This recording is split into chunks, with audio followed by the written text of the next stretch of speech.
మీరు పుట్టుక లోకానికి ఎంతో ఆనందము యేసయ్యా, మీరు పుట్టుక లోకానికి ఎంతో శుక్రవారం ఈ రోజున మాట్లాడుతున్న అంశం హోషేయ గ్రంథము.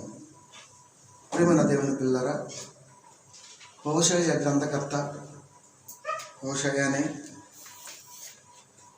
ఇది క్రీస్తు పూర్వం 755 710 మధ్య కాలంలో రాయబడింది. రెండవ యెరోబాము కాలములో ఇజ్రాయేలీయులు సుఖశాంతులతో ఉంటున్నటువంటి సమయం అది. ఆ సమయంలో, ఆ కాలంలో హోషేయ ఈ గ్రంథాన్ని రాయటంలో ఒక ప్రత్యేకత ఉంది. ఈయన బేరి కుమారుడు భార్య గోమెరు.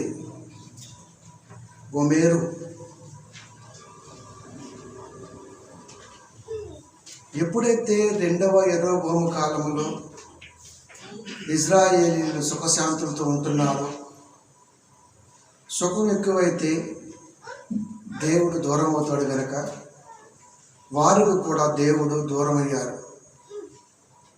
తిరిగి మరలా వారిని దేవుడు నడిపించాలని, విగ్రహారాధనని పూర్తిగా ఖండించాలని, పాప జీవితం ఒప్పుకోలుతనములో వాళ్ళు ముందుండాలని హోషేయ కోరుకున్నాడు. ఎందుకంటే వీరి భార్య, హోషేయ గారి భార్య వ్యభిచారి. ఒక వ్యభిచారిని వివాహమైనటువంటి ప్రవక్త బైబిల్లో ఎవరైనా ఉన్నారు అంటే అది హోషేయ గారు. ప్రియమైన దేవుని పిల్లరా, దైవ దర్శనం హోషేయ గారికి ప్రత్యక్షమై ఒక అద్భుతమైన ఆలోచన ఆయనకి స్థిరపరచడం జరిగింది. దాన్ని ఆయన తూచా తప్పకుండా పాటించాడు. హోషేయ గ్రంథము 1వ అధ్యాయము 2వ వచనము. మొదట యెహోవా హోషేయ హోషేయ ద్వారా ఈ మాట సెలవిచ్చెను. జనులు యెహోవాను విసర్జించి బహుగా వ్యభిచరించుచున్నారు గనక నీవు పోయి వ్యభిచారము చేయు స్త్రీని పెండ్లాడి వ్యభిచారం వల్ల పుట్టిన పిల్లను తీసుకునము అని ఆయన హోషేయకు ఆజ్ఞ ఇచ్చాడు. ప్రియమైన దేవుని పిల్లరా, దీన్ని బట్టి దైవ దర్శనములో దేవుడు హోషేయ గారికి ఎందుకు ఇలా చెప్పటం జరిగింది? భూమి మీద ఎవరైనా ఎలాంటి దానికి సాహసించరు. కానీ హోషేయ గారు దేవుని మాటని వినటంలో ఎంత సిద్ధహస్తుడో మనకు అర్థమవుతుంటుంది. దేవుని మాట వినటం అంటే అన్నీ సక్రమంగా దేవుడు పలకటాన, అన్నీ మనకి అనుకూలంగా ఉండటాన వినటం అన్నది కాదు. కానీ దేవుడు చెప్పినప్పుడు అది ప్రతికూలమైన మరొకటైనా వినగలిగే స్థితిలో మనిషి ఉన్నాడా అని ఆలోచించాలి. ఇక్కడ హోషేయ ఎలాంటి సందర్భం భూమి మీద ఎవరికైనా ఎదురైందనుకో దేవుని ముందు పక్కన పెడతారు, ఆ తర్వాత వాళ్ళకి కావలసినట్టుగా ఉంటారు. కానీ హోషేయ సేమ్ అదే పాటించడం జరిగిందే. కానీ ఇక్కడ దేవుడు చెప్పాలనుకుంటున్న ఉద్దేశం, ఎవరైతే లెక్కలో లేకుండా ఉన్నారో, ఎవరైతే ఇలాంటి క్లిష్ట పరిస్థితిలో ఉంటున్నారో వారిని కూడా దేవుడు ఎంతగా ప్రేమిస్తాడో అన్నది సమాజం నేర్చుకోవాలి. ప్రేమగా దేవుని పిల్లారా, అన్నీ సక్రమంగా ఉన్నవాడిని ప్రేమించడం ఈజీ. కానీ ఏదైనా సరే క్రిటికల్ పొజిషన్లో ఉన్నప్పుడు కానీ, ఇలాంటి సిచ్యువేషన్ ఉన్నప్పుడు కానీ దగ్గరగా తీయటము, ప్రేమించడం అన్నది చాలా కష్టం. అది క్రైస్తవుడు ఎప్పటికీ చేయలేడు. చేయాలి అని ప్రవక్త ద్వారా దేవుడు రాయించాడు. దాన్ని జాగ్రత్తగా కూడా మనకి ఇవ్వటం జరిగిందే. హక్కున చేర్చుకోవటం అంటే ఇలా ఏదైనా సరే చేదాటిపోయినప్పుడు దాన్ని దగ్గరకు తీసుకోవటం అన్నది లోకానికి నచ్చదేమో కానీ దేవుడికి మాత్రం నచ్చుతుంది. దానిలోనే దైవత్వం ఉంటుంది. అందుకే గోమెరుని చూపించి ప్రవక్త దేవుని ప్రేమను తిరిగిన వాడు. ఆయన మాటని కాదనని ఒక నమ్మకం ఉంది ఆయనకి. అందుకే ఏది అడగాలన్నా సరే ముందు దేవుణ్ణి అడగాలి, ఏది పొందుకోవాలన్నా సరే దేవుణ్ణి అడిగి పొందుకోవాలి. కనుక ప్రియమైన దేవుని పిల్లారా, ఒక ప్రవక్త చేసిన త్యాగం, ఒక ప్రవక్త పడ్డ కష్టం ఈ రోజున హోషేయ గ్రంథంలో మనకి దర్శనమిస్తుంది. కనుక చేసుకోమన్నాడు, చేసుకున్నాడు. అలా వదిలేస్తే నరకానికి వెళ్ళిపోతారు. అలా వదిలేస్తే వాళ్ళు అలాగే ఈ రోజున లోకంలో కలవకుండా వెళ్ళిపోతారు. అంటే చారదీయటం అన్నది మనిషికి చాలా ఇంపార్టెంట్ అని దేవుడు ఎప్పుడైతే చెప్పాడో తూచా తప్పకుండా హోషేయ గారు దాన్ని పాటించడం జరిగింది. ఇప్పుడు దీన్ని పాటించడంలో ఉద్దేశం మనకు అర్థం అవ్వాలి కదా. 2వ అధ్యాయం 19-20 వచనాలు. నీవు నిత్యము నాకు ఉండునట్లుగా నేను నీతిని బట్టి తీర్పు తీర్చుట వలన దయాదాక్షిణ్యములు చూపుట వలన నిన్ను ప్రధానము చేసుకుందును. నిన్ను ఎందుకు దగ్గర దిశ తెలుసా? నిత్యము నువ్వు నాకు ఉండాలి, నిత్యము నువ్వు నాకు ఉండునట్లుగా నేను నీతిని బట్టి తీర్పు తీర్చుదును. నీతి అంటే దేవుని మాటను తృణీకరించని మనసు నీతి. నిత్యము నువ్వు నాకు ఉండాలి, నిత్యము నువ్వు నాకు ఉండాలి. నీతిని బట్టి తీర్పు తీరుస్తా, దయాదాక్షిణ్యం చూపుతా. అందుకే నేను నిన్ను ప్రధానము చేసుకుందును. నిన్ను చేసుకోవటంలో ఉద్దేశం ఏంటంటే ఇది. ప్రియమైన దేవుని పిల్లరా, నీవు యెహోవాను ఎరుగునట్లు నేను నమ్మకమును బట్టి నిన్ను ప్రదానం చేసుకుందును. నీకు దేవుడు తెలియాలి, నువ్వు నరకం తప్పించుకోవాలి, నరక బాధ నుంచి నీకు విముక్తి కలగాలి. ఇవన్నీ నీకు తెలియాలి అంటే, నువ్వు దేవుని ప్రేమలోనే ఉండాలి అంటే ఖచ్చితంగా నిన్ను నేను దగ్గరకు తీయవలసిందే, ప్రదానము చేసుకోవాల్సిందే. అంటే ఒక ఆత్మ దేవునిలో నుండి బయటికి వెళ్ళకుండా ఉండాలి అంటే ఆ ఆత్మని చేరదీయమన్నాడు ఆయన. ప్రియమైన దేవుని పిల్లరా, ఆత్మని చేరదీయటం అంటే ఎలాంటి వారు ఉంటారు? చేరదీస్తున్నప్పుడు ఎలాంటి వారు ఉంటారు? మనమైతే అందరినీ మంచివారే కోరుకుంటాం, కానీ మంచి అన్నది లోకంతో ముడిపెట్టుకోకూడదు. మంచి ఎప్పుడు కూడా లోకంతో ముడిపెట్టుకోకూడదు. లోక మంచి దేవుడికి మంచి కాదు. దేవుని దృష్టితో చూసిన మంచే మంచి. ఎవడు సాహసిస్తాడు? అందుకే ఎప్పుడు కూడా ఏదైనా చేయాలి అంటే బైబిల్ తెలిసి ఉండాలి, దేవుని యొక్క ఉద్దేశం పరిపూర్ణంగా అర్థమై ఉండాలి. ప్రియమైన దేవుని పిల్లరా, అందుకే హోషేయ గారికి దేవుడు చెబుతూ, అది కదా ఇది వస్తుంది ఏంటి?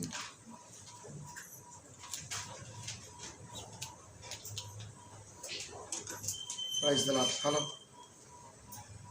Hello hello hello hello. Okay, Hosheya గారికి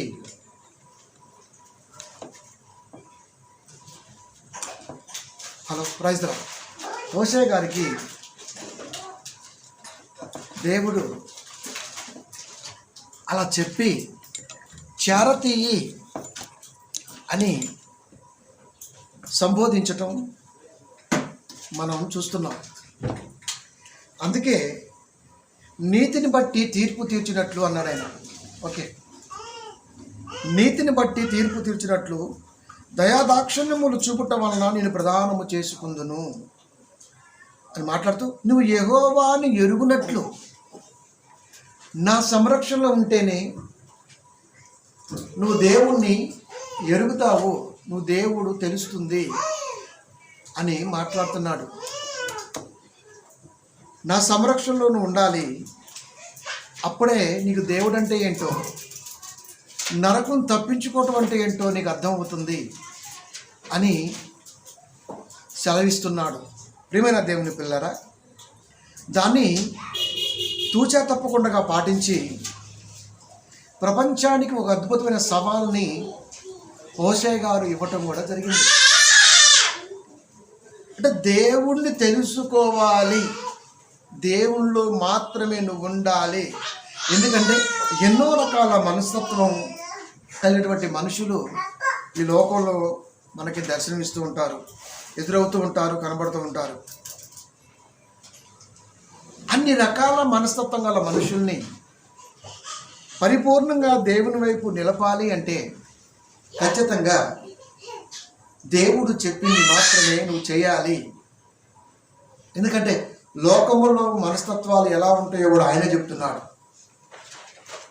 హోషేయ గ్రంథం దాదాపు ఎవరికి మింగుడు పడదండి, కానీ దేవుని కృపను గుర్తిన వాడికి మాత్రమే దీని ఉద్దేశం అర్థమవుతుంది. ప్రియమైన దేవుని పిల్లరా,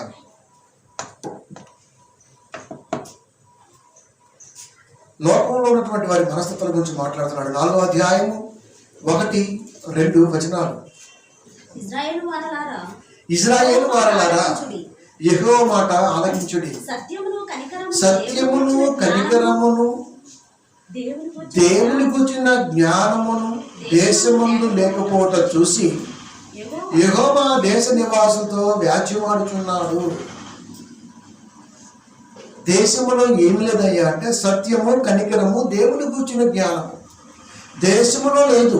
అందుకే దేవుడు వ్యాజ్యమాడుతున్నాడు, దేశ నివాసులతో వ్యాజ్యమాడుతున్నాడు. అబద్ధ సాక్ష్యం పలుకుతున్నారు, అబద్ధం ఆడుతున్నారు, హత్య చేస్తున్నారు, దండులిస్తున్నారు, వ్యభిచరిస్తున్నారు, అది వాడుకగా ఉన్నది అని మాట్లాడుతూ జనులు కర్ణములు వేసేదారు, మానక నరహత్య చేసేదారు. అంటే మనస్తత్వాలు లోకములో ఎలా ఉన్నవి? మరి ఎలాంటి మనస్తత్వం కలిగినటువంటి వారిని పరిపూర్ణంగా దేవుని వైపు నడిపించాలి అన్నా, దేవుని గురించినటువంటి ఆలోచన వారిలో నిలపాలి అన్నా బహు కష్టం. అది హోషేయ గారికి ఎదురైంది. అందుకే మనుషుల మనస్తత్వం గురించి మాట్లాడుతూ ఇలాంటి మనస్తత్వాలు ఉన్నటువంటి ఇజ్రాయేల్ జనాంగంలో నేను ఇప్పుడు ఈ గోమేరుని చేసుకుంటే ఏమంటారు? అందుకే జనం ఏమనుకుంటున్నారు అని ఎప్పుడు ఆలోచించకూడదు. జనులు అనుకుంటూనే ఉంటారు. దేవుని పక్షాన వాక్యం తెలిగిన వాడు ఏం చేయాలో అది చేయాలి. ఎందుకంటే సర్వ మానవాళికి కావలసింది భూమి మీద దేవుని మాట. మరణిస్తే పరలోకం, పరదేశి అనంతరం. ఈ రెండింటి మధ్యలో కొట్టుమిట్టాడుతున్నప్పుడు ఈ రెండే మనిషికి ఆలోచనలో ఉండాలి, మనిషి ఆలోచనలో. కనుక ఇలాంటివన్నీ వాడుకైనప్పుడు, ఇలాంటి వాటిలో జనులు ఉంటున్నప్పుడు, ఇలాంటి వారి మధ్యకి వెళ్ళి వాక్యం చెబుతున్నప్పుడు సేకరించే మనస్సు వారికి ఉంటుంది అని ఎలా అనుకోవాలి? అనుకోవడానికి ఛాన్స్ లేదు. జనులు ఇలా ఉంటే ఎలాంటి ఆలోచనలో నుంచి బయటికి తీసుకొచ్చే ప్రసంగాలు కావాలి.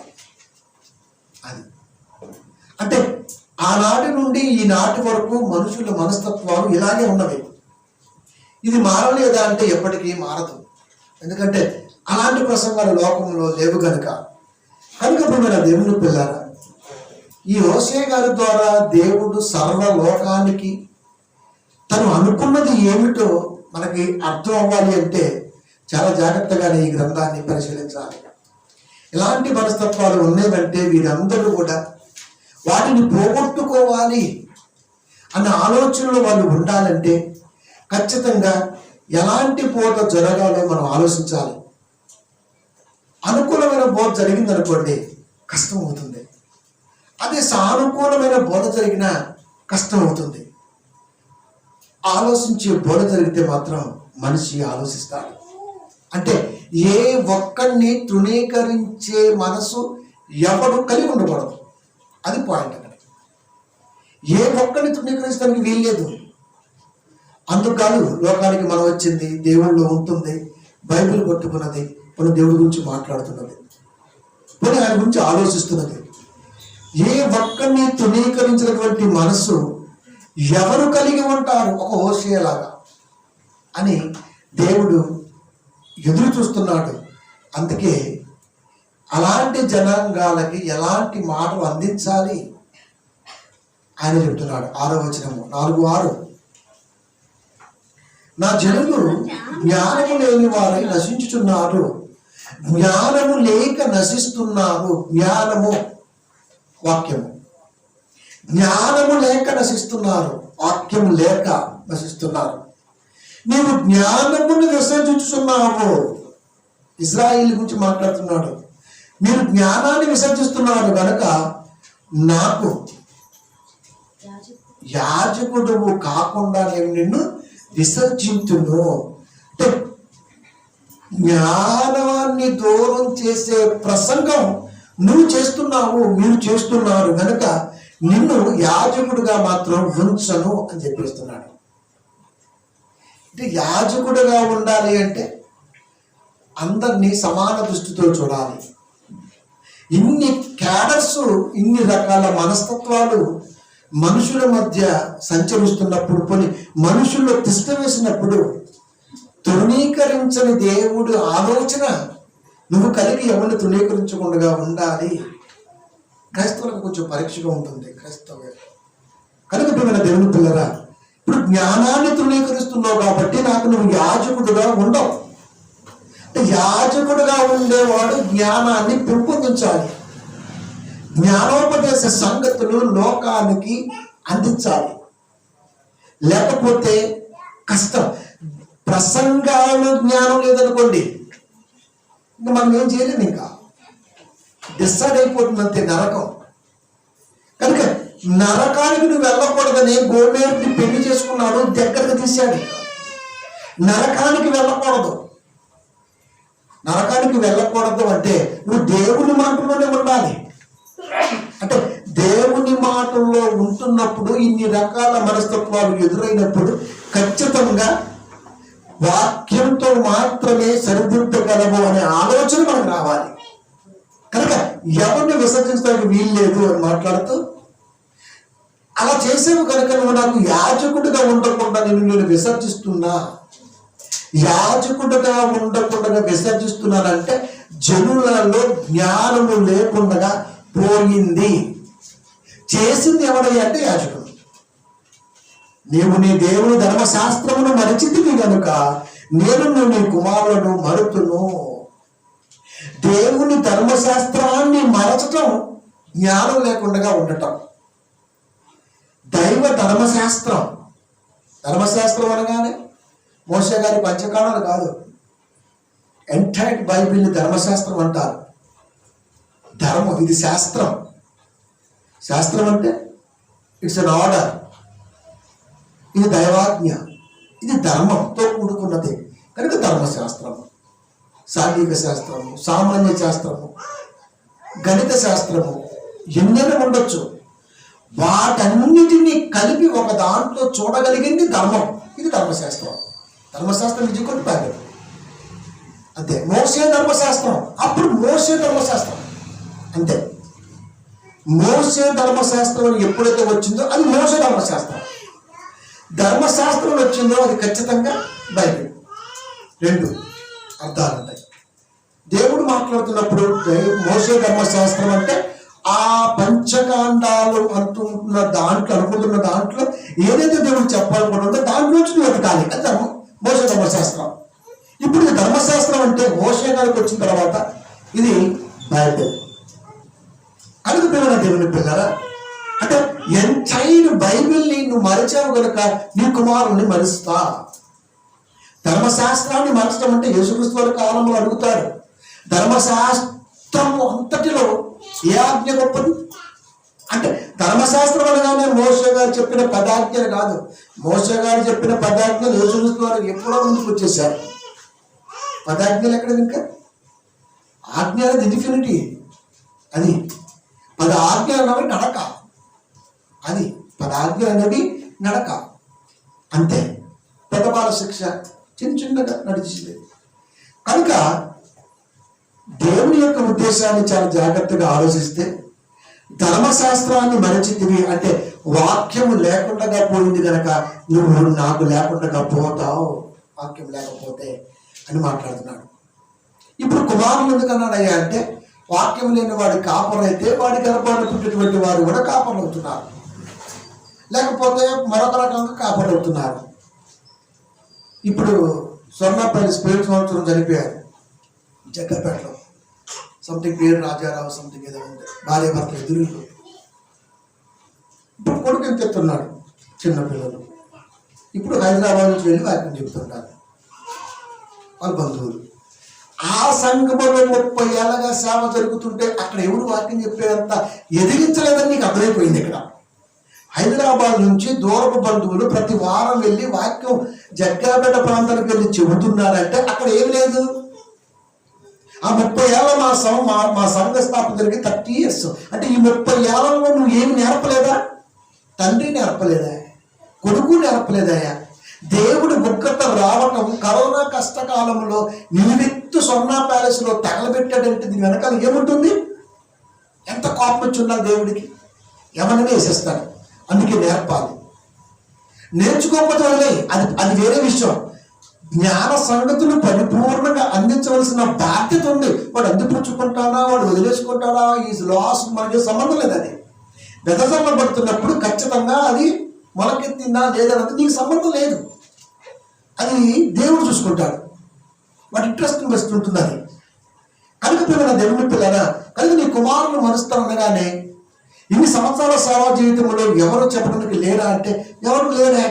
ఎవరు ఉన్నారా? లేరా అంటే వాక్యము లేకుండా ఇంకెంతకాలం? ఎంతకాలం? అందుకే సత్యం అన్నది నోటి మాటగానే ఉండిపోయింది. సత్యం అంటే సత్యం అంతే. సర్వసత్యంలో నడిపించాలంటే సర్వసత్యం అనగానే సర్వసత్యమే. దాని అర్థం ఏంటి? దాని ఉద్దేశం ఏంటి? ఏం అర్థం అవ్వాలి మనకి. సత్యం అనగానే అంతే, అలాగే వాక్యం అలాగే అయిపోయింది. కానీ సత్యం అనగా జ్ఞానం. ఒక ప్రసంగం మన దగ్గరకు వచ్చిందంటే ఆ జ్ఞాన సంగతుల్లో నుంచి నువ్వు ఎంత నేర్చుకున్నావు, మనకి ఎంత అర్థమవుతుంది, ఎంత మన మైండ్లో స్టోరేజ్ ఉంది. ఎవడైనా ఆరాధన చేస్తాడు, ఎవడైనా పాటలు పడతాడు, ఎవడైనా చాలా కార్యక్రమాలు చేస్తుంటారు సంఘంలో చాలా. కానీ వాక్యం దగ్గరికి వచ్చేసరికి మాత్రం వాక్యం లేదు. చాలా సంఘాల్లో పాటకు ముందు ప్రార్థన ఉంటుంది, పాట అయిపోయాక పాట గురించి ప్రార్థన, పాట అవడానికి ప్రార్థన, ప్రసంగానికి ముందు ప్రార్థన, ప్రసంగం అయిపోయాక ప్రార్థన. చేయటం తప్పు కాదు, చెయ్యి, తప్పని చెప్పను ఇక్కడ. కానీ ఈ కార్యక్రమాలన్నిటికంటే కనీసం 1 నిమిషమైనా ప్రసంగం ఎక్కువ ఉంటుందా? ప్రసంగం వినడానికి ఇష్టపడరు. ఎందుకంటే ప్రసంగం అంటే మైండ్ పగిలిపోద్ది. కార్యక్రమాలంటే మైండ్ రిలాక్స్గా ఉంటుంది. అది కార్యక్రమాల్లో జ్ఞానం ఉండదు, కార్యక్రమాల్లో భయం ఉండదు, కార్యక్రమాల్లో మరొకటి ఇవి తప్ప ఏమైనా ఉంటాయి. కానీ ప్రసంగం అనగానే దేవుడు ఏం చెప్పాలనుకుంటున్నాడో, ఎందుకు ఇంత కఠినంగా మాట్లాడుతున్నాడు అన్న సంగతి లోకానికి అర్థం కావట్లా. ఎందుకు అర్థం అవుతాయి అంటే వాడికి జ్ఞానం విసర్జించి ఉన్నాడు. వాడు జ్ఞానం విసర్జించిన వాడికి జ్ఞానం అందదు. జ్ఞానం అందనప్పుడు దేవుడు మరుస్తా అన్నాడు, నీ కుమారులను మరుస్తా. మనం ఏమంటాం? దేవుళ్ళు ఉన్న మా ఫ్యామిలీ అంటుంటాం. దేవుళ్ళు ఉన్నామని చెబుతున్నామంటే ఖచ్చితంగా జ్ఞానవంతమైనటువంటి ఆలోచన కలిగినటువంటి వాడిగా ఉండాలి భూమి మీద. అది కోరుకుంటున్నాడు మోషే గారి ద్వారా. 5:15 వారు మనసు త్రిప్పుకొని నన్ను వెతుకు వరకు నేను తిరిగి నా స్థలమునకు పోదును, నా స్థలమునకు వెళ్ళిపోతున్నా. అంటే మన మధ్య ఉండటానికి దేవుడు ఇష్టపడట్లేదా అంటే ఇష్టపడినట్టుగానే కనబడుతుంది. వాడు మనసు త్రిప్పుకొని నన్ను వెతుకు వరకు. ఎప్పుడు వెతుకుతాం? 55:6 మనకు కనపడుతుంది. యెహోవా దొరుకు కాలం అందే వెతకాలి. అంతే. నన్ను వెతుకు వరకు నేను తిరిగి నా స్థలమునకు పోదును అని మాట్లాడుతూ, తమకు దురవస్థ సంభవింపగా వారు నన్ను బహు శీఘ్రముగా వెతుకుతురు. దెబ్బ తగిలినప్పుడు మాత్రమే దేవుణ్ణి ఎతుకుతావు అంటున్నాడు. దురవస్థ అంటే బాధ, వేదన, చెప్పలేనంత బాడీలో ఏదైనా ఒకటి చెప్పలేనిది, తొలగిపోనిది ఒక బాధ అంటూ ఒకటి ఉందంటే వాడు పూజించినట్టుగా దేవుణ్ణి ఎవడు పూజించడం. కానీ ఆయన అది కోరుకోవట్లేదు కదా. నన్ను వెతికితే చాలు, నన్ను వెతకలేదు కనుక నా స్థలానికి వెళ్ళిపోతాను. తమకు దురవస్థ సంభవింపగా, అంటే ఏదైనా సరే ఒక సమస్య ఆ మనుషులు కానీ ఆ మనిషి ఉంటున్న కుటుంబంలో కానీ ఉత్పన్నమైందనుకోండి, అంతే వారు నన్ను బహు శీఘ్రముగా వెతుకుతున్నారు. అంటే ఎప్పుడు ప్రార్థన, ఎప్పుడు వాక్యము, ఎప్పుడు ఎప్పుడు సన్నిధికి వెళ్ళాలి, ఎప్పుడు దేవుళ్ళు ఉండాలి, ఎప్పుడు అని వాడు ఎతుకుతాడు. అంటే వాడికి దురవస్థ రావాల్సిందేనా? అది దేవుని ఉద్దేశం కాదు కదా. అలాంటి సందర్భం వచ్చినప్పుడు, అలాంటి క్లిష్ట పరిస్థితి ఎదురైనప్పుడు వాళ్ళు దేవుని ఎలా వెతుకుతారో తెలుసా? 6:3 యెహోవాను గూర్చిన జ్ఞానం సంపాదించుకుందాం రండి. యెహోవాను గూర్చిన జ్ఞానం సంపాదించుకొనుటకు ఆయనను అనుసరించుదాం రండి. అంటే చర్చికి వెళ్దాం, సంఘానికి వెళదాం, దేవుళ్ళో ఉందాం, సంఘములో ఉండాలని, దేవుడితో ఉండాలని, దేవుడు ఆలోచన ఉండాలని వాడంత ప్రయాస ఎంత పడుతుందంటే అంత పడుతుంది అన్నమాట. ఎప్పుడు దురవస్థ కలిగినప్పుడు. దేవుడు పిల్లరా, అని దేవుడు కోరుకునేది మాత్రం అది కాదు అని చెబుతున్నాడు ఆయన. నేను నా కోరుకోవట్లేదు, అది ధర్మశాస్త్రాన్ని మరవకుండా చూడు, నన్ను వెతికే పనిలో ఉండు. ప్రియమైన దేవుని పిల్లరా, మనకి ఏమర్థం అవుతుంది? హోషేయ గారి యొక్క బాధ ఏమర్థం అవుతుంది? దేవుణ్ణి విసర్జించిన వారు ఇలా ఉంటున్నారు అని మాట్లాడుతూ, విసర్జించిన వాడి యొక్క మనస్తత్వం ఇలా ఉంటుంది అని చెబుతూ, ఎప్పుడైతే దురవస్థలది ఒకటి కుటుంబంలోకి ఎంటర్ అయిందో అప్పుడు దేవుణ్ణి వెళ్దాడండి అని వాడు చాలా ఎక్సైటింగ్ గా ఉంటాడు అని దేవుడు సెలవిస్తున్నాడు. ఇదైతే కోరుకోవట్ల దేవుడు, కానీ మనుషులు ఇదే చేస్తారు అని మాత్రం ఆయన ముందుగానే చెబుతున్నాడు. ప్రియమైన దేవుని పిల్లరా, ఇది చెప్పడం వల్ల ఉద్దేశం ఏంటంటే, సత్యం వైపు జనులు రావాలి అంటే వాడి యొక్క తలంపుల్లో కానీ వాడు ఉంటున్న వాతావరణంలో కానీ ఏదైనా ఒక ప్రాబ్లం అన్నది క్రియేట్ అయితేనే మాట వింటాడేమో అని మనకి అర్థమవుతుంది. నిజానికైతే పిల్లల దేవుని పిల్లరా, సత్యవాక్యం వైపు జనులు ఎప్పుడు తిరుగుతారో చెప్తున్నాడు దేవుడు. వాక్యం వైపు మనిషి ఎప్పుడు వస్తాడు? దేవుడిలోకి మనిషి పరిపూర్ణంగా ఎప్పుడు వెళ్తాడు? దేవుడిలో మనిషి పరిపూర్ణంగా ఎప్పుడు ఉంటాడు? దైవ సంఘములో మనిషి ఎప్పుడు పార్టిసిపేట్ చేస్తాడు అంటే ఆయనే చెప్తున్నాడు. ఏమో తెలుసా? 6:11 హోషేయ, చెరలోనికి వెళ్ళిన నా ప్రజలను నేను తిరిగి రప్పించినప్పుడు ఓ యోధా, అతడు నీకు కోతకాలం నిర్ణయించును. చెరలోనికి వెళ్ళిన నా ప్రజలను నేను తిరిగి రప్పించినప్పుడు,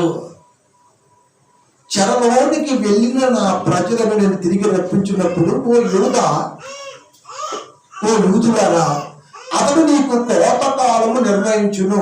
కోతకాలం అనగానే మనం ఏమనుకున్నాం? కోతకాలం అనగానే మనకేం నేర్పారు? కోతకాలపు పండగ నేర్పారు.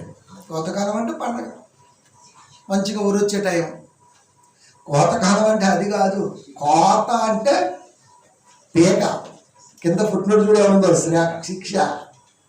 కోతకాలపు పండగలు అని జరుగుతున్నామంటే నీకు ఒకటి అర్థమైంది ఏంటంటే, దేవుడు నన్ను శిక్షిస్తున్నాడు అని తెలిసి నువ్వు కోతకాల పండుగ పెట్టుకున్నావా? లేదా కోతకాలం అనగానే వరి కోతలు విరకోతలు అనుకున్నావా? లేదా ఆ కోతలకు వెళ్ళిపోయావా? కోత అంటే శిక్ష, ఫుట్నోట్లో శిక్ష ఉంది కోత అంటే. ఇప్పుడు దేవుడు అతడు నీకు కోతకాలం నిర్ణయించును, చెరలోనికి వెళ్ళిన నా ప్రజలను తిరిగి రప్పిస్తా, వచ్చిన వాడు నిన్ను శిక్షిస్తాడు. అంటే చెరలోనికి వెళ్ళిన వాడికి అనుభవం ఉంటుంది, వాడు ఎందుకు వెళ్ళాడు, ఎలా వెళ్ళాడు, ఇంకొకసారి వెళ్ళకుండా వాడు అనుభవ జ్ఞానం కలిగి ఉంటాడు. అలాంటి వాడు ఇప్పుడు కాపరైతే, అంటే డక్కా మొక్క తిన్న వాడికి అన్ని బాగా తెలుస్తాయి అంటున్నాం అప్పుడప్పుడు మనం. అంటే అర్థమేంటి? వాడికి కష్టం తెలుసు, వాడికి ఆత్మీయక్రమంలో వచ్చే ప్రాబ్లం తెలుసు, వాడికి దేవుడు తెలుసు. అలాంటి వాడు దేవుళ్ళకి వస్తే, ఇప్పుడు ఎగ్జాంపుల్ పౌలు గారిని తీసుకో. పౌలు గారికి ధర్మశాస్త్రం తెలుసు, ఎదుటి వాడిని దండించడమో తెలుసు. పౌలు గారికి ప్రేమించడమో తెలుసు, ప్రేమ కొరకు ప్రాణం పెట్టడమో తెలుసు. పౌలు గారికి గద్దించడం తెలుసు, ఎవరైనా గద్దిస్తే లోపడే మనసు ఎలా కలిగి ఉండాలో తెలుసు. పౌలు గారికి ధర్మశాస్త్రమో తెలుసు, ధర్మశాస్త్రంలో నుంచి క్రీస్తుకి నడిపించాలో తెలుసు. అంటే పాజిటివ్ తెలుసు, నెగిటివ్ తెలుసు. పాజిటివ్ నెగిటివ్ తెలిసిన వాడు నిజంగా కాపరి వేయడనుకోండి, జీవితం ఎప్పుడు కూడా పాజిటివ్గా ఉంటుంది. అచ్చం పాజిటివ్గా ఉన్నవాడు కాపరి అనుకోండి, పెద్దగా పసండదు. ఎందుకంటే అది అంత జ్ఞానం తెలియదు. అది ఇది ఎలాంటి అంటే యేసుక్రీస్తు వారికి ఎదురైనటువంటి ఒక యవనస్తుడు 10 ఆజ్ఞలు పాటిస్తూ ఆయన వెంబడిస్తున్నాడు. అలాంటి వీడు ఒక కష్టమైన పరిస్థితి రాగానే వెంటనే యేసుక్రీస్తు వారి మీద వేసేస్తారంటే ప్రభుత్వం చూసుకోవాలి. ఎప్పుడు కూడా దేవుడి మీద భారం వేయకూడదు. భారం వేసే ముందు ఆలోచించాలి, దేవుడు వేయమన్నాడు, మనం వేస్తున్న భారం ఆయన వేయమన్న భారమేనా? అది దేవుడు అడగమన్నాడు, మనం అడుగుతున్నదే అడగమన్నదేనా? ఇలా ప్రతిదీ కూడా ఎప్పుడైతే నువ్వు జాగ్రత్తగా ముందుకెళ్తావో అప్పుడు నువ్వు ఖచ్చితంగా దేవుడికి ఉపయోగపడేవాడిగా ఉంటావు. అందుకే చెరలోనికి వెళ్ళిన ప్రజలను నేను తిరిగి రప్పించినప్పుడు యోధా నీకుంటది అని అర్థం. అక్కడగా కామ ఓ యోధా నీకు మూడింది, అతను నీకు కోతకాలము నిర్ణయించును. అంటే శిక్ష అంటే వాడి ప్రసంగములు కానీ వాడి మాటలు కానీ నీకు మింగుడు పడంది కనబడుతుంది. అది చెబుతున్నాడు దేవుడు. అంటే ధర్మశాస్త్రం అయినటువంటి వాడు క్రీస్తులకు వచ్చాడనుకోండి, కొన్ని లోకానుసారంగా తిరిగిన వాడు మార్చుకొని దేవుళ్ళకు వచ్చాడనుకోండి, వాడు చాలా జాగ్రత్తగా దేవుళ్ళు ఒక నిబద్ధత కలిగి ఉంటాడు. వాళ్ళే ఉన్నారు బైబిల్లో, మీరు ఎక్కడ చూసుకున్నా వాళ్ళే ఉన్నారు. అలాంటి వారే ఎక్కువగా ఈ రోజున దేవుళ్ళు ఎదుర్కొనకు అవకాశం ఏర్పడింది. అంటే వాళ్ళకి తెలుస్తుందా అంటే తెలుస్తుంది, వాళ్ళకి ఏది మంచో ఏది చెడు ఏది ఏంటో వాళ్ళకి అర్థమవుతుంది. ప్రియమైన దేవుని పిల్లరా, అంటే అలాంటి వాడు వచ్చి రేపటి రోజున వాక్యం తీసుకొని మీ మధ్య శిక్షలో ఉంటుందని ప్రసంగిస్తే అప్పటి వరకు ఉన్నటువంటి మీ పరిస్థితి ఏమిటి అని మాట్లాడుతున్నాడు. అలాంటి వారు వచ్చే సమయం ఆసన్నం అయింది నా పక్షాన అని మాట్లాడుతున్నాడు. కనుక చెరలోనికి వెళ్ళిన ప్రజలను తిరిగి దేవుళ్ళలోకి వచ్చే అవకాశం ఖచ్చితంగా దేవుడు కల్పిస్తాడు. అందుకే ఏ ఒక్కటి కూడా ధృవీకరించడానికి వీల్లేదు. ఎవడైనా కానివ్వండి, వాడి క్యారెక్టర్తో మనకేం పని. క్యారెక్టరైజేషన్ ఇప్పుడు కూడా క్యాల్కులేట్ చేయకూడదు. అలా చేసి మాట్లాడామంటే ఫస్ట్గా మనకే ఎఫెక్ట్ పడుతుంటుంది.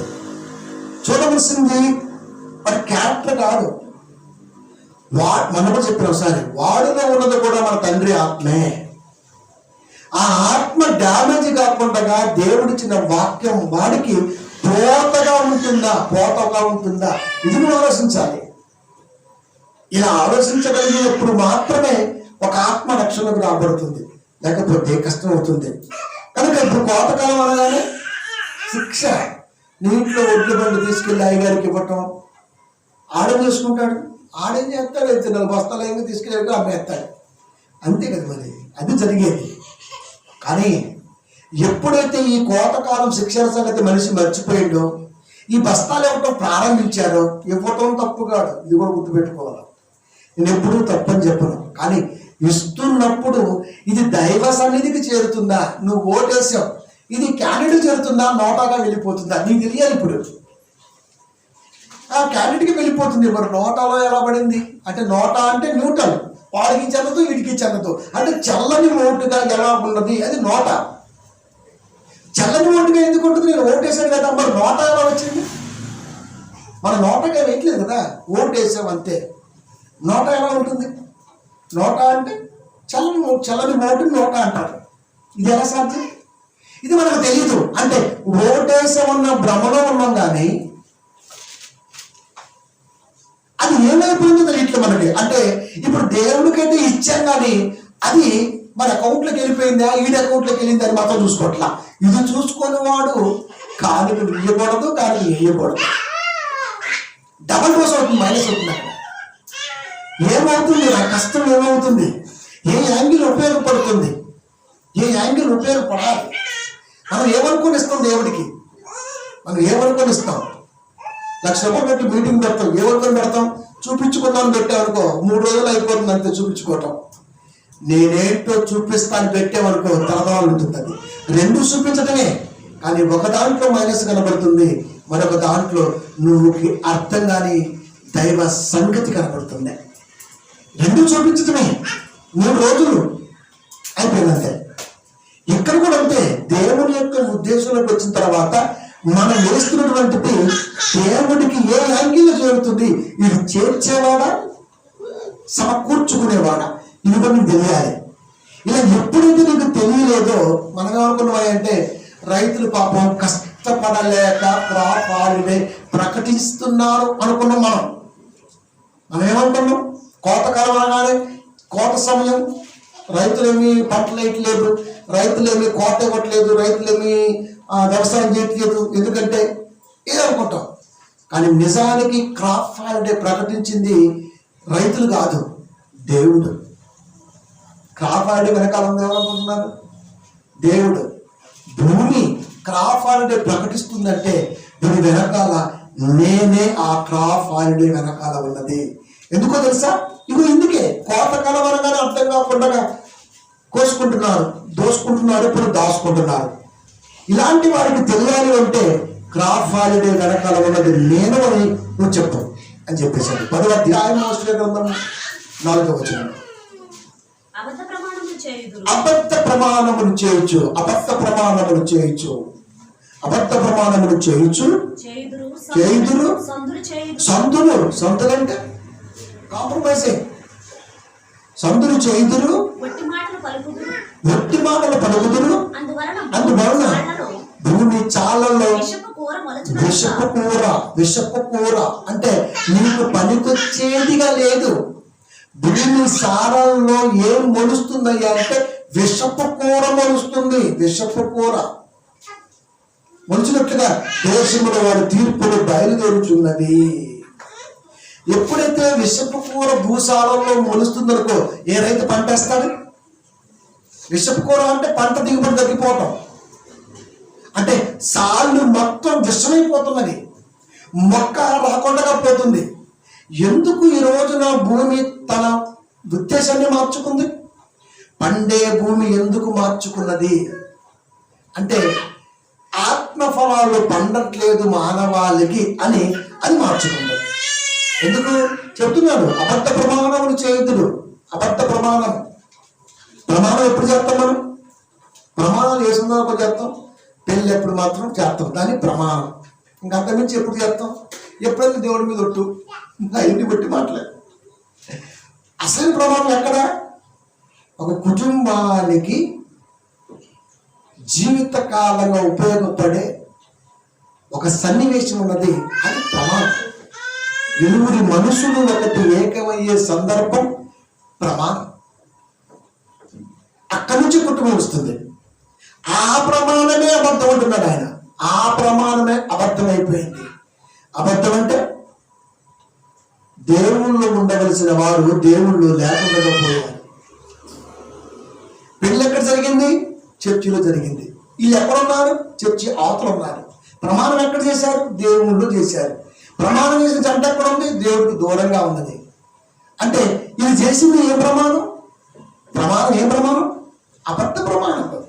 ఇలాంటి ప్రమాణాలు కుటుంబాలలో ఇప్పటి వరకు 80% ఎవరు కనబడుతున్నది. దేవుళ్ళు పెళ్ళి అవుతుంది, దేవుళ్ళు మాత్రం ఉంటారు. దేవుళ్ళ పెళ్లి కానీ వాడు దేవుళ్ళకి వస్తున్నాడు. ఇప్పటికైనా గుర్తు రావాలి మనకి. అందుకే చెప్పాడు, చెరలోనికి వెళ్ళిన ప్రజలను తిరిగి రప్పిస్తా అని చెబుతున్నాడు. అంటే అబద్ధ ప్రమాణములు చేయుదురు.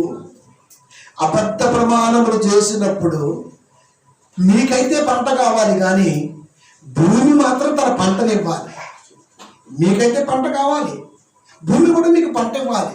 మీ పంట నాకు కావాలి అన్నప్పుడు, ఈ పంట మీకు కావాలి అనుకుంటున్నప్పుడు, మరి ఈ పంట ఎంత జాగ్రత్తగా ఉండాలి? అందుకే సందులు చేయుదురు. సందులంటే కాంప్రమైజింగ్. ఇందా చెప్పాను, సందులంటే అంటే కాంప్రమైజింగ్. ఆడొచ్చి ఈడొచ్చి మధ్యవర్తిగా ఉండి ఏదో చేయటం, లేదా ప్రసంగాల్లో చెప్పటం. ప్రసంగాలు ఏం చెప్తాం? ఇదే చెప్పేది. ఎందుకమ్మా ఆయన హింసిస్తున్నావు? నీ భర్త హింసిస్తున్నాడా సోదరి? అసలు హింసించడానికి గల కారణం ఏంటి అది చెప్పడం. నీ భార్య నీ మాట వింటలేదా? ఎందుకు వింటలేదు? ఎందుకు వినదు? వినే ఆమె వినలేదంటే ఆమెకి ఏం బాధ కలిగిందో భర్త ఆలోచించి ప్రసంగం చేస్తాడంటే చేయడం. అది అంటే ఏం జరగాలో అది జరగడానికి అవకాశం లేకుండా పోయింది. అంటే అందవలసిన జ్ఞాన సంగతులు అందక ప్రార్థన చేసి చూసుకుంటాడు అంటే ఏం చూసుకుంటాడు? ఆల్రెడీ క్రాప్ వాళ్ళే ప్రకటించింది భూమి, ఆయన కూడా ప్రకటన చేశాడు. ఇంకెక్కడ కాంప్రమైజ్ లేదు.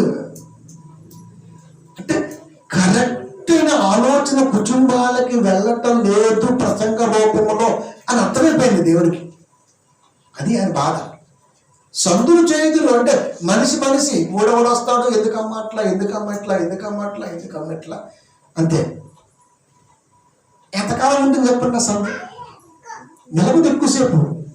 అదే దేవుని సన్నిధిలో దేవుడి మాట ఏమి రాబడిందో నువ్వు ఆలోచిస్తే ఒకడు మూడవడితో పని ఏంటి? మనుషులు ఆశ్రయించుకుంటే యెహోవాను ఆశ్రయించుకో నేను వల్ల సంగతి మర్చిపోయాడు మనిషి. ప్రసంగికుడు, మరి యాజకుడు, మరి ప్రవక్త, మరి బోధించేవాడు ఎవడైతే కనుక ప్రతి దాన్ని కూడా దేవుడు. అందుకే ఒట్టి మాటలు పలుకుతుడు ఉపయోగం లేదు. ఒట్టి మాటలు అన్నీ వ్యాధి ఎందుకు, ఆరోగ్యం ఎందుకు, కలిమి ఎందుకు, అసలు కలిమి ఎందుకు రావాలి, ఆరోగ్యం ఎందుకు రావాలి? ఇప్పుడు ఆరోగ్యంగా ఉన్నాం కాబట్టి చేసుకున్నాం కదా, మళ్ళీ కలిపి ఆరోగ్యం ఇవేంటి? ఈ 4 తీసి పడేయాలి అసలుకే. కానీ ఎప్పటికే విప్పు. ఎందుకంటే అది కావాలంతే మనిషికి. ఎందుకంటే సంస్థాధీనములో జరుగుతున్న పెండ్లలో ఇవి కంపల్సరిగా ఉండే తీరుతాయి అంతే. అంటే మారగా అంటే ఇంకెప్పుడు మారాలి, ఏడ మారింది మారే ఛాన్స్ కనబడుతుంది కదా. కనుక ఇందువలనే ప్రమాణములు చేయుదురు, సందులు చేయుదురు, తర్వాత అబద్ధము పలుకుదురు, పొట్టి మాటలు పలుకుదురు. నిజం కాదా? నాతో ఒకడు ఉన్నారు 5 ఏళ్ళ క్రితం. నువ్వు నీకంటే గొప్ప వాటిని నేర్చుకుని మంచిగా దేవుడు చెప్పాడు, సంతోషం, ఆ రోజు కోసం చూస్తున్నా అని చెప్పినాను. అది ఇప్పటికీ రాలా, 5 ఏళ్ళు వెళ్ళిపోయింది. మరి నాతోగా పోటీ పడకపోయినా కనీసం వాడన్నా దేవుళ్ళు ఉంటాడా అంటే దేవుడు ఎవరు కనపడకుండా పోతున్నాడు. అంటే మనిషి ఏమనుకుంటున్నాడు? ఒట్టి మాటలు పలుకుతున్నారు. అందువలన భూమి సారంలో విషపు కూర మరుస్తుంది. దేశముల వరకు తీర్పులు బయలుదేరుచున్నవి. తీర్పు బయలుదేరుతుంది, దేవుని తీర్పు బయలుదేరుతుంది. ఇప్పుడు దేవుని తీర్పు బయలుదేరడం అంటే అది ఎలా బయలుదేరుతుంది? అందరూ బాగానే ఉన్నారు కదా. కుంభమేళాలో పాల్గొన్నవాడు బాగానే ఉన్నాడు, తిరిగి పుష్కర స్నానాలు చేసేవాడు బాగున్నాడు, తిరునాళ్ళు ఉన్నోడు బాగున్నాడు, యేసులో ఉన్నోడు బాగున్నాడు. ఇక తీర్పు ఎక్కడది? ఆల్రెడీ తీర్పు జరుగుతూనే ఉన్నది. అది ఆల్రెడీ తీర్పు రౌండవుతూనే ఉన్నది. అది బయలుదేరుచున్నది అని యేసుక్రీస్తు వారు భూమి మీదకి రావడానికి 600 సంవత్సరాలకు పూర్వమే ప్రకటిస్తే, వచ్చిన తర్వాత కూడా ఈ మాట జ్ఞాపకం చేసుకుంటామంటే మనకంటే తరాలు ఎన్ని జ్ఞాపకం చేసుకున్నవి, ఎంతమంది దేవుళ్ళు గొప్పగా ఉన్నారు? ఏం లేరు. ఎందుకంటే ప్రతి పల్లెటూరులో వాక్యం కనపడదు అంతే. పల్లెటూరు పచ్చని వాతావరణానికి శిఖరం. ప్రకృతి పచ్చగా సరిపోయింది అనుకున్నాడు, ఎంజాయ్ చేస్తున్నాడు, ఊర్లు వెళ్ళిపోయాయి. కానీ పచ్చని వాతావరణంలో దేవుడు మెచ్చినటువంటి పచ్చదనం మనసులో కనపడదు. అది ఇప్పుడు ఎంత కష్టం చిగురింపజేయాలంటే చాలు అంటాడు. చాలులో కష్టం, చాలా కష్టం. దాన్ని ఇప్పుడు మనం ప్రయత్నం చేస్తున్నాం దేవుని కృపను బట్టి జరగాలి చాలా కార్యక్రమాల కోసం అని. ఇప్పుడు మీరు ఎక్కువైపోతుంది ఎట్లా మరి? ఇప్పుడు దేవుడు చెప్పేశాడు, ప్రమాణాలు, సందులు, ఒట్టి మాటలు. అందుకే భూమి తన చాలలో విషపు మొక్కల్ని, విషపు కూరను మొలిపిస్తుంది. అంటే ఇవన్నీ ఎక్కువైపోతున్నవి. మరి ఏం చేయాలంటే నువ్వు నీ చేతనేంది ఒకటి వచ్చాయి 10, 12 హోషేయ గ్రంథము. మీరు నీతి ఫలించినట్లు మీరు విత్తనము వేయడు. నువ్వు విత్తనం వేయి, నువ్వు చేయాల్సింది ఏంటి? విత్తనం వేయి అంతే. నీతి ఫలించినట్లు నువ్వు విత్తనం వేయి. విత్తనం వేయకోకుండా ఒక యోనాలాగా వాడు సరత్తనం వేయలేదు, నేల వచ్చేసింది, కూలిపోయింది, ఏమంటే ఏమన్నాడు అన్నాడు అంతే. దేవుడు అడిగాడు, నువ్వేమన్నా ఎత్తావా, నీళ్ళు పోసావా, చెట్టు చేసావా, దాని నీళ్ళు నువ్వు పడుకున్నావా, అది వాడిపోతుంది అనడానికి అన్నాడు అంతే. అందుకే నువ్వు విత్తనం వేయి. నీతి ఫలించినట్లు మీరు విత్తనం వేయండి. విత్తనం వేయకుండా వాడు బాగోలేదు, వీడు వాడికి మాటలు చెప్పాడు. ఎప్పుడన్నా పోనీ డిస్కషన్ చేసావా? పోనీ ఏమన్నా సందర్భాన్ని నిలబెట్టి దేవుళ్ళు నిలబడడానికి కావాల్సినటువంటి సందర్భాన్ని ఏమైనా వ్యక్తపరిచావా? ఏమి చేయకుండా వాడు వాడండి అంటే ఎట్లా? అందుకే ఫస్ట్ మీరు చేయవలసింది అంటే మీరు విత్తనం వేయండి, అంటే వాక్యాన్ని నాటండి.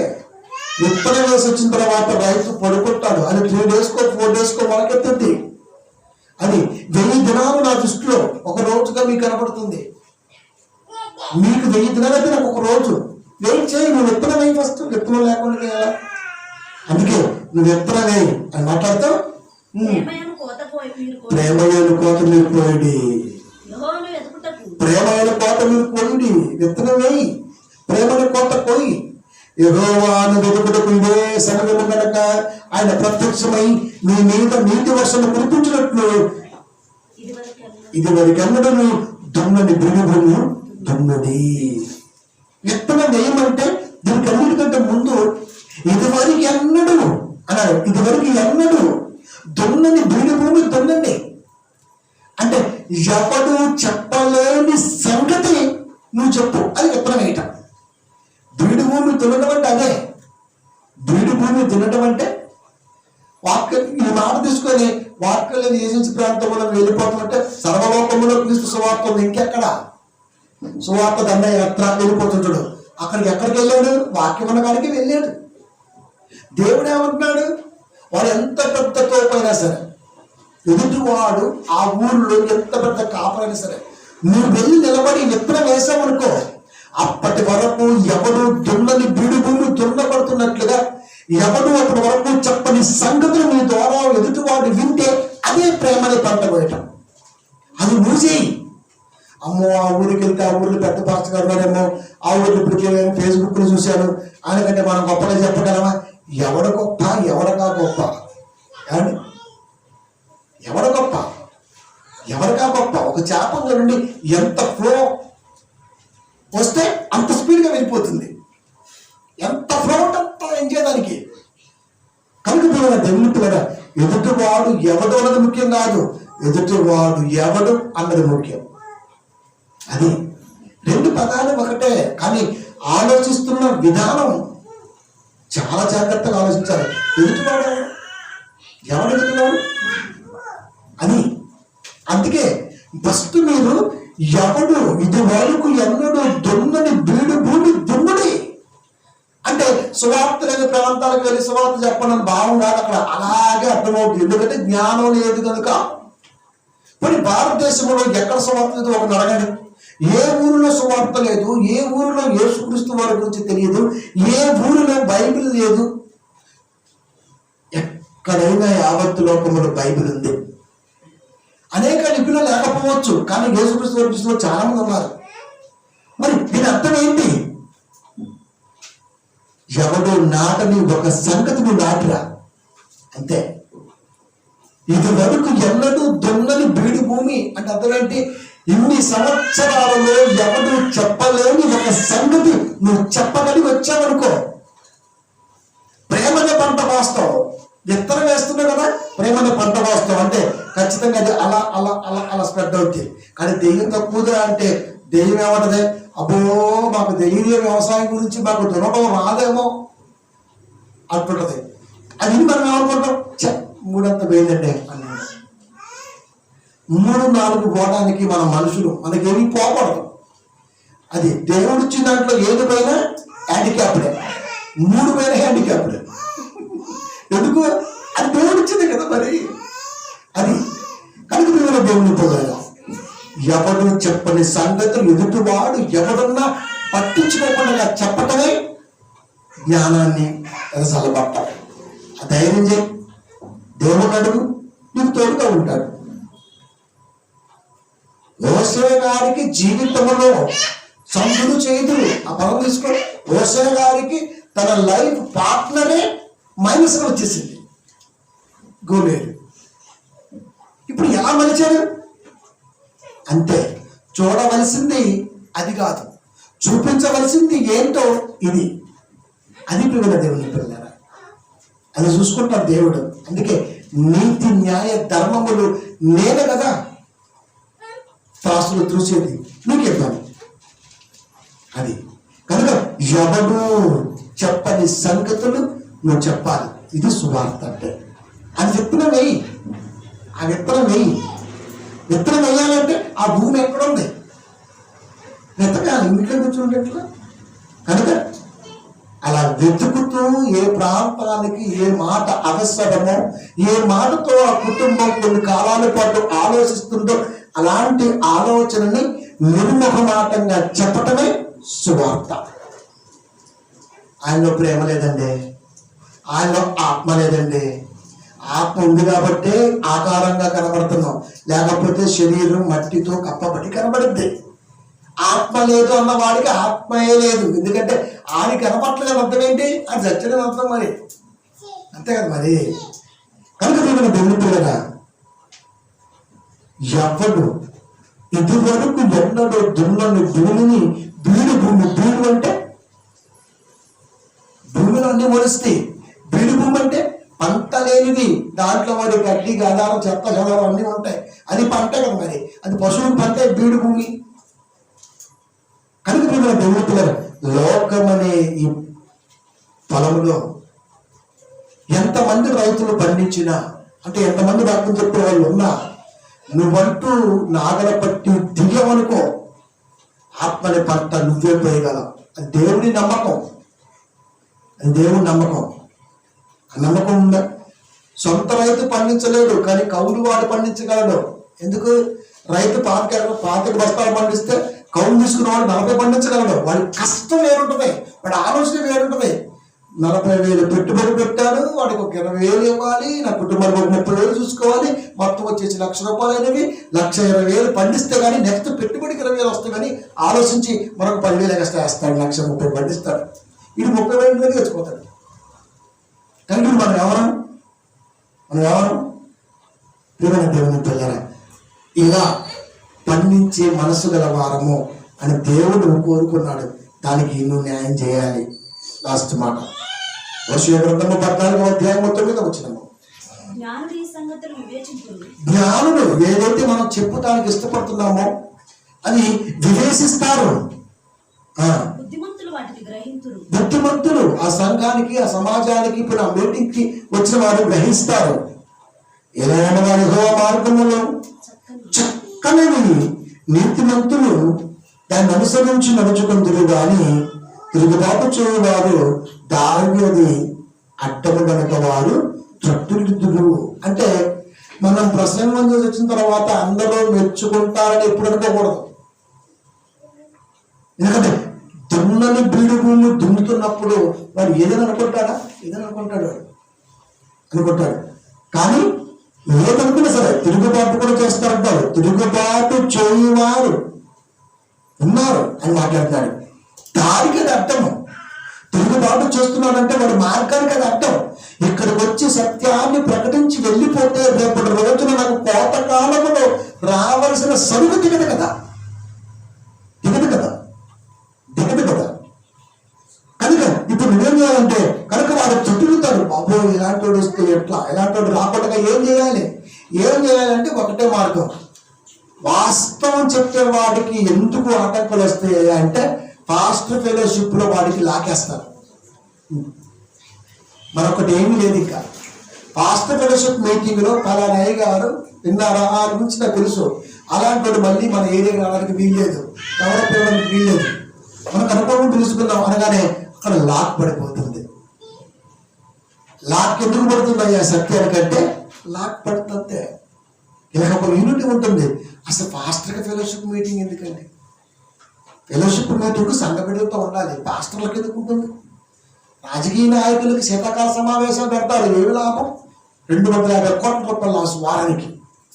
అక్కడ ఏముంటుంది? కుర్చీలు పగలగొట్టడం, మైలు విరగొట్టడం, బాయ్కాట్, తర్వాత వెళ్ళిపోవటం. ఎంతమించి ఉందా? ఇప్పటి వరకు శీతాకాల సమావేశాల్లో ప్రజల పక్షాన ప్రజల కొరకు ఒరిగిందేంటి? మేలు జరిగిందేంటి? ఏమీ లేదు. పాస్టర్ ఫెలోషిప్ మీటింగ్ కూడా అంతే. కొత్త వచ్చినట్టు మనం మీటింగ్ పెట్టినట్ట ఎవరు పిలిపించింది? నేనే ఈసారి రావడానికి వీలేదు, మనకి ఎఫెక్ట్ కదా, మమ్మల్ని అడగాలి కదా, ప్రెసిడెంట్ గారిని అడగాలి, కోఆర్డినేటర్ అడగాలి, సభాధ్యక్షుడిని అడగాలి, ఇన్ని రకాలుగా అడిగి అప్పుడు నువ్వు స్పీకర్ని పెట్టుకోవాలి. లేకపోతే సంఘాన్ని కూడా అడగాలి. ఎలాంటి అయ్యగారు తెచ్చుకుందాం మనం అని అయ్యగారు సిగ్గుందా? మీరు బోధకరా పాడకవుదా? ఎవరో మీరు అసలు సంఘాన్ని అడగడం ఏంట్రా? అయ్యగారు ఏం చేయాలో చేసుకుంటూ వెళ్ళిపోవాలి. సంఘాన్ని అడగడం ఏంటి? అసలుకి సంఘానికి ఛాయలు పిలవాలి. ఏది పెద్ద బోడి సంఘం, గుండెలు బొచ్చు లేదు నెత్తి మీద. ఇది ఇగ్గు కాదు, ఇది స్టాండర్డే. ఎలా ఉంది చెప్పండి? ఇలాంటి వాళ్ళు బీడి గుంపులకి వెళ్ళి దున్నుతారా? ఇలాంటి సంఘాలు లోపల కోపలను. అందుకే మన రివర్స్లో సువార్త ప్రారంభిస్తున్నాం. అది చాలా దగ్గరికి వచ్చింది. అందుకే నేను ఏం చెప్పడానికి ఇష్టపడలే. సరే వెయిట్ చేద్దాం, వచ్చిన తర్వాత మీరు నా యాక్టివిటీ చూడాలి. అది పైస అంటే ఎవడైనా పడి చేస్తాడు, అలా చంపేస్తాను నాకు చెప్పి. అప్పుడు ఇంకా పాస్టర్ ఫెలోషిప్ లేదు తప్ప, ఇంకెక్కడ పాస్టర్ ఫెలోషిప్ లేదు. అసలు పాస్టర్కి ఫెలోషిప్ ఎందుకు? ఒకడు ఆలోచించడు. ఇదంతా కమ్యూనిటీ అంట, యూనిటీ అంట. అంటే మనల్ని కొడితే మనందరం కలిసి వాడి మీద తిరుగుబాటు చేయాలి. అయ్యా నువ్వు కొట్టలేవా? ఆడమకోడి కాబట్టి నువ్వు కొట్టలేవు అని. అది ఆడికైనా ప్రాణమే, నీకైనా ప్రాణమే. తోటే ఒక తోపు అడ్డంతో తేలిపోతే దిగితే రంగంలోకి, అప్పటిదాకా ఓపిక కలిగి ఉంటాం. వాస్తవం కదా? అంతే. క్రైస్తవం కాబట్టి ప్రేమ కలిగి జాలి కలిగి ఉంటాం. ఎంతవరకు ప్రాణం పోయి ఎంతవరకు అంతే. తీసేస్తే ఒకటి నుండి గతం లైన్కి వచ్చేంత పరిస్థితి మారిపోయింది. ఎప్పుడో మారిపోయింది. దేవుడు ఏం చెప్పాడు? గర్జించి సింహంలోకి వచ్చింది అన్నాడు. 1 పేతురు 5:8. ఎక్కడ వస్తుంది? 2 కొరింథీ 11:14 వచ్చేసరికి మంచిగా తెల్లబట్టలకు వచ్చేసింది. ఇప్పుడు సింహం పట్ల ఇంకా వస్తుందని చెప్తున్నారు. మెస్సీయ వస్త్రం చెప్పాడు, వస్త్రం చెప్తున్నారు, వచ్చేసాడు. అట్లా ఇప్పుడు సింహం గర్జించి సింహంలో వస్తుందని కూడా అపవాది పేతురు గారి ద్వారా అన్నారు. ఆల్రెడీ యేసుక్రీస్తులో చెప్పేసి పౌలుగా చెప్పేశారు. అది తెల్లబట్టలు వేసుకొని వచ్చేసిందిరా అని చెప్పేశాడు. ఇప్పుడు పేతురు గారి మాట తీసుకుని అట్లాగే విందామా? పౌలు గారి మాట గ్రహించి ఇట్లాగే పోదామంటే ఆయన సేవకుడే, ఆయన మాట విందాం అంటే చేస్తాం. సేవకుడు చెప్పినప్పుడు కాలగమనంలో మాటను నువ్వు అబ్జర్వేషన్ చేయాలి. అది గర్జన సింహం అంటే ఆడొచ్చింది. అది అంటే డ్రెస్ మార్చేసింది, వైట్ అండ్ వైట్ చేసింది, వచ్చేసింది అంతే. ఇప్పుడు అది వైటేసి నువ్వు వైటేసి మొత్తం వైట్ అయిపోయిన పరిస్థితి. లోపల మొత్తం తెల్లగా అయిపోయింది, ఏం కనపట్ల. నావిగేషన్ ఫోన్లో బట్టన్ ఒకటి నొక్కండి, ఏం కనపడదు ఇంకా. అది ప్రియమైన దేవుని ప్రజారా, కనుక ఖచ్చితంగా చేయవలసింది చేసే తీరతాం, సత్యాన్ని బ్రతికించే తీరతాం. కనుక దేవుని యొక్క సంకల్పంలో, దేవుని యొక్క ఉద్దేశంలో ఇలాంటి సేవ జరగాలని దేవుడు కోరుకున్నాడు. అది జరిగించే పనిలో ఈరోజు మనం ప్రాకులాడుతున్నాం, పోట్లాడుతున్నాం. ముందుకు వెళ్ళాలని ప్రార్థన పెట్టండి. ఎన్నో కార్యక్రమాలు ముందుకు చేయవలసి ఉన్నది. ప్రార్థించుకున్నాం.